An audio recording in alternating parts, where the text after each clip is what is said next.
चलिए प्यारे साथियों, आप सभी का स्वागत है प्रार्थना एजुकेशन में। मैं सुमित कुमार। आज हम आप लोगों को एक न्यूज़ बताने वाला हूँ जॉब से रिलेटेड। एक्चुअली ये प्रार्थना एजुकेशन, यह जो चैनल है, यह जो प्लेटफॉर्म है, टेक्निकल पढ़ाया करती है। टेक्निकल का जो भी पेपर होता है, इलेक्ट्रिकल इंजीनियरिंग का जो पेपर होता है, उसको हम लोग डील करते हैं, पढ़ाते हैं।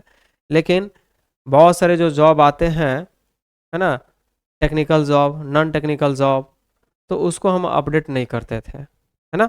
तो आज से हम उन सारे चीज़ों को अपडेट करेंगे, जो टेक्निकल भी होगा और नॉन टेक्निकल भी होगा। मेरा जो प्रयास होगा कि जो हम जानते हैं, हम बताने का प्रयास नहीं करते थे अपने स्टूडेंटों को, तो इस वर्ष से हमारा प्रयास होगा कि जो हमें जानकारी है, जो हम जान रहे हैं, जो न्यूज़ मेरे पास है, वो आप तक भी हम उसको शेयर करें, है ना। तो इसी बीच में हम आपको ये शेयर करने वाले हैं कि एक बहुत अच्छा सा वैकेंसी है बिहार एसएससी का, जो एक सप्ताह के अंदर यानी फरवरी मंथ में 6 से 7 फरवरी के बीच एक बहुत अच्छी सी वैकेंसी आने वाली है। वो क्या है, हम अभी जस्ट उसके बारे में जस्ट 2 मिनट में हम उसका चर्चा करेंगे। तो ये जो है हम डिस्कशन करने वाले हैं, ये नॉन टेक्निकल है। नॉन टेक्निकल कहने का मतलब हो गया, टेक्निकल कहने का मतलब हो गया जहाँ पे इंजीनियरिंग डिग्री की रिक्वायरमेंट होती है।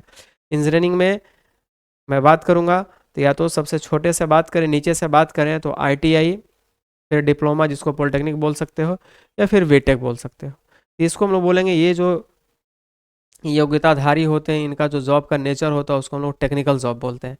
और बाकी यहाँ से जब हट जाते हैं हम लोग, तो उसको सारे के सारे हम लोग नॉन टेक्निकल जॉब बोलते हैं।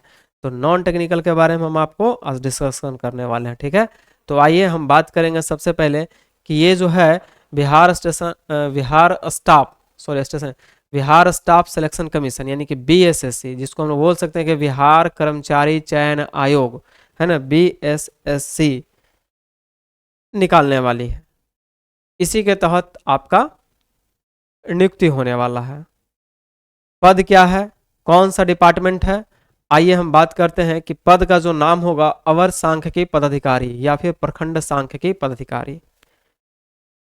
अर्थ एवं सांख्यिकी निर्देशालय है, यहीं से ये वैकेंसी आ रही है ना। इसका जो पद का नाम है वो ये है, अवर सांख्यिकी पदाधिकारी या फिर प्रखंड सांख्यिकी पदाधिकारी। जितने सारे प्रखंड है, वो हर प्रखंड में, है ना, एक सांख्यिकी पदाधिकारी होंगे। तो बहुत ही अच्छा सा ये जॉब है, ये बहुत ही अच्छा सा जॉब है। इसका जो पद का संख्या है वो 682 है, 682। इससे थोड़ा कम या बेसी हो सकता है, लेकिन जहां तक मेरे थॉट में, मेरे नॉलेज में जो है, एग्जैक्ट यही डाटा आने वाली है। कुछ ही दिनों में आपको ये पता चल जाएगा, लेकिन मैक्सिमम संभावना है कि यही डाटा रहेगा।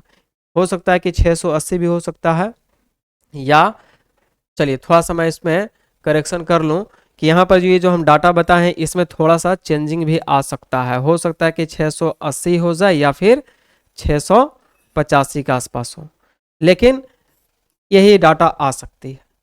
ऐसा सुन में, तो ये हो गया पद की संख्या, बहुत अच्छा पद है। इसका जो लेवल है, दैट मीन्स जो वेतन बोलते हैं आप लोग, तो ये लेवल 7 का जॉब है, लेवल 7 का है। लेवल 7, इसके पहले आप लोग जानते होंगे कि ग्रेड पे वगैरह में आता था, नहीं तो अब जो है उसको जब 6 पे कमीशन लगा, 7 पे कमीशन आया है ना, तो वो ग्रेड पे को चेंज करता गया, है ना, और लेवल में इंक्लूड किया। तो लेवल 7 है, लेवल 7 का ये जॉब है, बहुत ही अच्छा ग्रेजुएशन पे है। तो आइए हम एक एक करके आगे बढ़ेंगे और देखेंगे, ज़्यादा टाइमिंग नहीं लेंगे कि इसका पद का योग्यता क्या होना चाहिए, इस पद के लिए क्या योग्यता होना चाहिए, आपको क्या सैलरी वगैरह मिलेगा, इन सारी चीज़ों पर हम लोग डिस्कशन कर रहे हैं। तो देखिए ये लेवल 7 का जॉब है, और इसको हम थोड़ा सा आप लोग को आगे बताना चाहते हैं, है ना, कि ये जो ग्रेड पे में यदि आप लोग जाइएगा तो 4600 ग्रेड पे का नौकरी है ना। और पे बैंड की बात कर दें तो पे बैंड 2 में ये आता है जो 9300 से लेकर 34,800 के बीच आता है, और एक होता है पे बैंड 1 जो 5200 से लेकर 20,200 होता है ना। और वहाँ पर लेवल 1 टू लेके 5 तक होता है, और 6 से लेकर के आगे जब हम लोग बढ़ जाते हैं, है ना, तो यही उसका बैंड का लेवल होता है, पे बैंड जिसको बोलते हैं। तो आप लोग बहुत अच्छे तरीके से समझ गए होंगे, क्या समझ गए होंगे कि लेवल क्या रहने वाला है इस पद के लिए। लेवल 7 का नौकरी है, बहुत ही अच्छा सा है, ग्रेजुएट लेवल पे है और ये 4600 ग्रेड पे का नौकरी है। और पद का नाम क्या है, अवर सांख्यिकी पदाधिकारी या फिर प्रखंड सांख्यिकी पदाधिकारी। पदों की संख्या भी आप लोग देख लिए हैं, इसमें थोड़ा सा 19-20 हो सकता है, लेकिन संभावना है यही रहेगा। और इसके लिए योग्यता क्या रखा गया है, इसके लिए योग्यता क्या रखा गया है, सबसे पहली बात और सबसे इंपॉर्टेंट बात, तो योग्यता आपके सामने हम रख दिए हैं, इसको देखेंगे, बहुत ही इंपॉर्टेंट चीज है। क्या इंपॉर्टेंट है इस बात को समझिए। इसके लिए योग्यता पहले जो है अर्थशास्त्र, गणित या सांख्यिकी में ग्रेजुएशन होना चाहिए। और ग्रेजुएशन में आप लोग जानते हो कि एक ऑनर्स पेपर होता है, एक पास पेपर होता है, मैंने पास वाला एक करता है, एक होता है कि नहीं हम ऑनर्स किए हैं। तो दोनों विद्यार्थी इसमें अप्लाई कर सकता है। और सबसे महत्वपूर्ण बात इसमें यह है कि जो व्यक्ति इनसे ग्रेजुएशन ना किए हैं, लेकिन यदि वो सब्सिडरी पेपर में यदि इन सभी को रखे हैं तो वो भी एप्लीकेबल है ना। यदि ये बात ना लिखा हुआ होता, जो कि नोट पॉइंट में यहाँ पर लिखा हुआ है, तो फिर विद्यार्थी की संख्या कम जाती और बहुत सारे को अपॉर्चुनिटी नहीं मिल पाता। लेकिन यहाँ पर ये जो है थोड़ा सा विस्तार किया गया ताकि बहुत सारे को ये अपॉर्चुनिटी मिल पाए।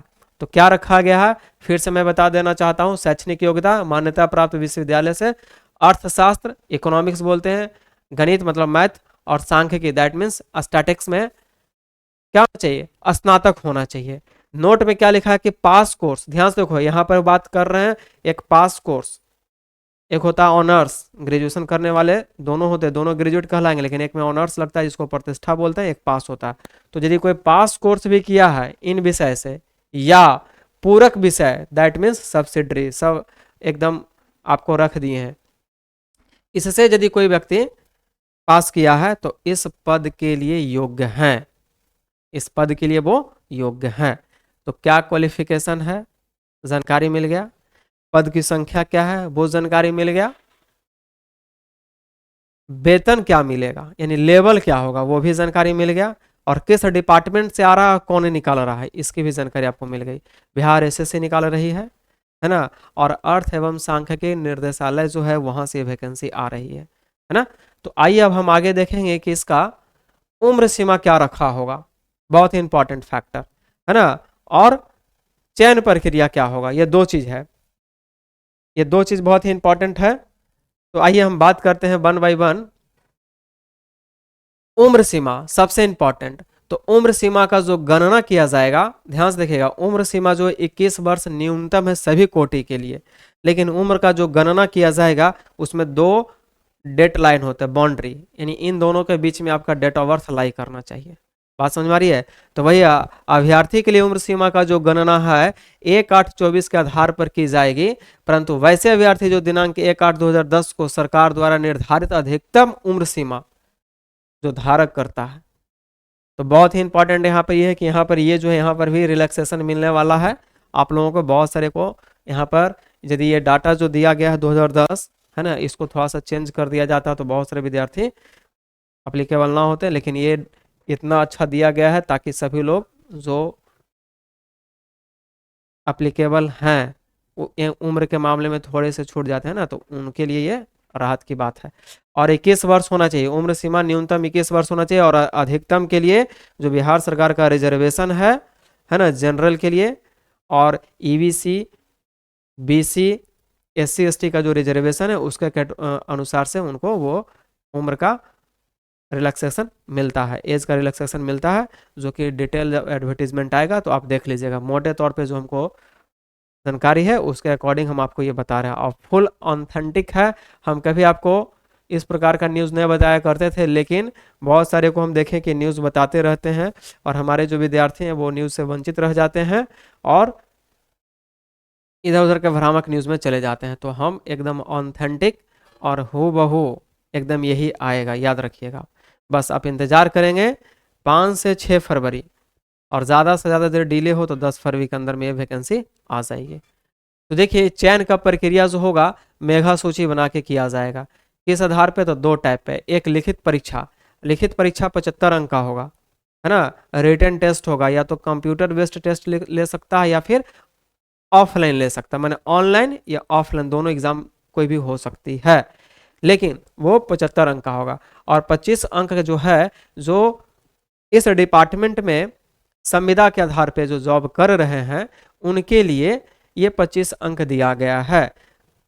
ये 25 अंक का डिवीजन इस प्रकार से किया जाएगा कि किन्हीं का 1 साल का एक्सपीरियंस है, 2 साल का एक्सपीरियंस है, 3 साल का एक्सपीरियंस है, तो मैक्सिमम जो है पर साल 5 अंक का दिया जा रहा है और 25 अंक से ज़्यादा आपको नहीं मिलने वाला है। एक्सपीरियंस का ये वेटेज हो गया।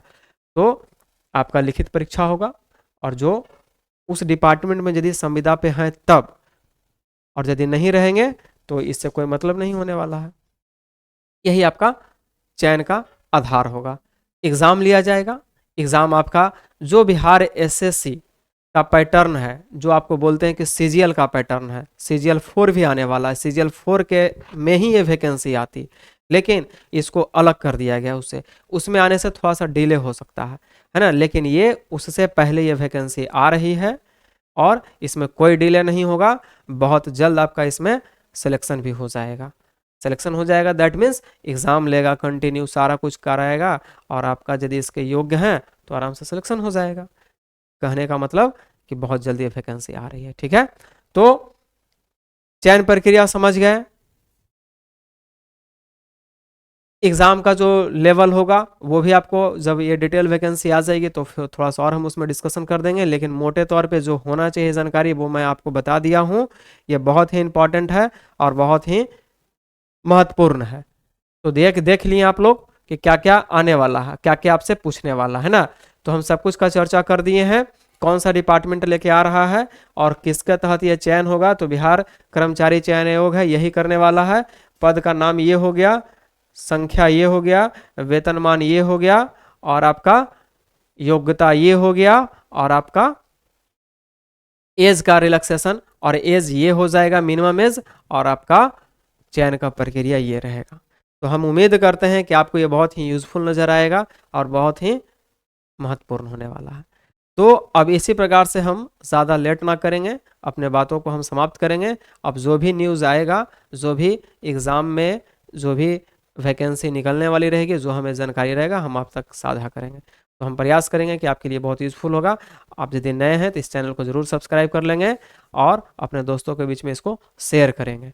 तो मिलेंगे हम लोग अगले न्यूज़ में, अगले किसी वैकेंसी के न्यूज़ में बताएंगे आप लोगों को। तब तक के लिए सभी को धन्यवाद। जय हिंद, जय हिंद।